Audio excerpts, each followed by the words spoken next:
Good day everyone! Lucas again from Langley, BC, mga ka-soilmate at ka-retirees.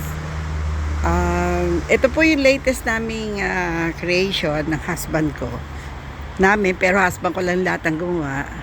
Ito po yung Airbnb ng mga ibon. Yan. Tanya, meron pa siya. Lalagyan namin yan ng pin.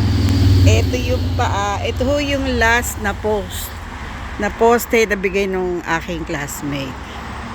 So, nagawa na namin. Tapos, ito naman yung dalawa. Ginawa naming lamp sa entrance ng aming deck. Ayan. So, mamaya, napakaliwanag na po nito. Iniisip ko kung pipinturahan. Suggest nyo nga sa akin kung dapat kong pinturahan. Tapos, ito na po yung hydrangea. Binaba. Dahil talaga pong hitik na ang kanyang bulaklak, kulay white. Yan po. Ganda, no? Diba white? Kasi dati blue yan. Ewan ko ba't naging white. Tapos ito yung pink hydrangea. Yan. So, binawasan na namin yan ng dahon kasi talagang nahuhulog na sa bigat.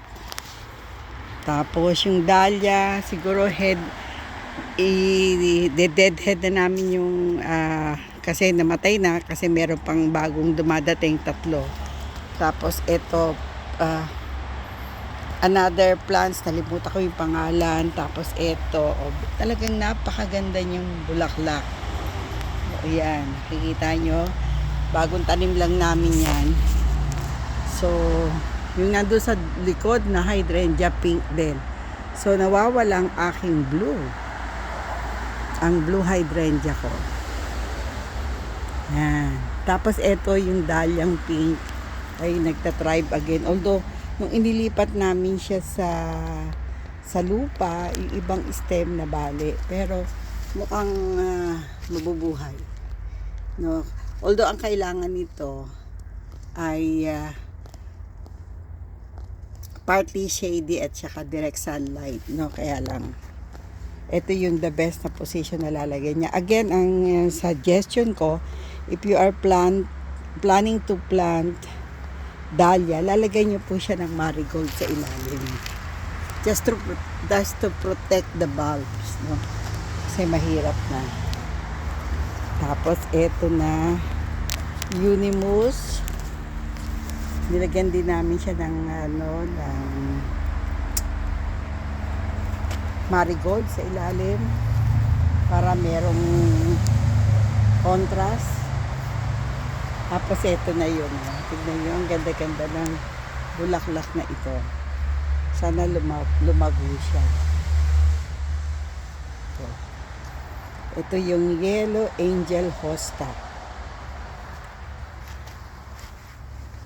Yan. Ito din, mamumulaklak to soon. Ito naman, Blue Hosta. Okay. So, yung aming dalawa pang poste, ito. Dumadami po yung aming strawberry. Magkakaroon na kami ng strawberry harvest. Siguro, everyday kasi na-harvest ng apo ko eh. Kanina nag-harvest na naman siya 3 piraso. Yan. So, ito, medyo marami. So, itubo na yung asawa ko kasi nag-pruning eh. Yan. Pagod na. Nag-solitaire na siya. So, tignan nyo po. Kambal pa yata yung bunga nito. Oh. Lalaki. No? Yan. Puro kambal eh. Ito, tignan nyo. Kambal din. No? Madami itong raspberry. Ano na to? Strawberry. So, mahirap naman kayong i-invite kasi walong hanging strawberry lang to. Siguro pag dumami siya, kasi mahirap siyang ilagay sa lupa kasi marami pa ring squirrel at mauuna pa sa ating mag-harvest. So ito lang for now, strawberry. At least nabuhay yung aming mga huling pagtatay. Ang dami pang bulaklak, nakikita nyo. Wala yung fertilizer, no? Yun lang sabaw ng sinaing pag naguhugas ka. So, dadami pa yan. Tatanggalin ko yung mga yellow leaves para lalong dumami. O, yan, tignan nyo, ang daming bunga. Oh. Strawberry picking na, malapit na. Tapos yung aking roses. One side lang ang may rose. Ayan. Ayan. Tapos yung sa taas, super dami. Mag-deadheading na kami. So, nabuhay naman yung mga mini roses ko. Ayan. Saka yung ice plant. So, that's all for today.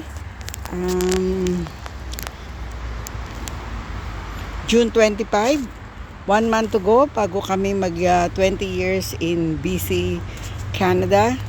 So, what's more, kung meron kayong comment, please like, comment, and subscribe to my channel para mas lalo akong ma-encourage to make a video. Ito yung